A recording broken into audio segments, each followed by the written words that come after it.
Stadionda velosipedchilar uchun maxsus maydonchiq tuzilgan. Buning uchun Qozondan o'nlab ishchidan turgan brigada 3 dona texnika jalb etilgan.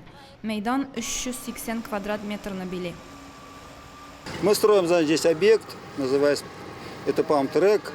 Это конструкция спортивная для, в принципе, взрослых велосипедистов и детей. Приехали из Казани, фирма Белогорье. Вот.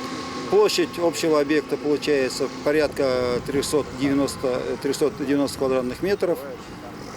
Интересная вещь для молодых, тем более для Муслюмова очень интересная вещь. Я вижу, в Муслюмово люди занимаются спортом. Мы находимся в данном случае на стадионе, люди приходят и вечером бегают, и девушки, и молодые люди, и ребята в футбол играют. Так что очень рад, что такой объект появится в Муслюмово. Моннан тыш стадионда башка төрле объектларда булыр дип планлаштырыла. Алар кулланышка киләсе елны тапшырылачак. Лейсан Сабирова, Динар Минхаҗев, Муслим телевидениесе.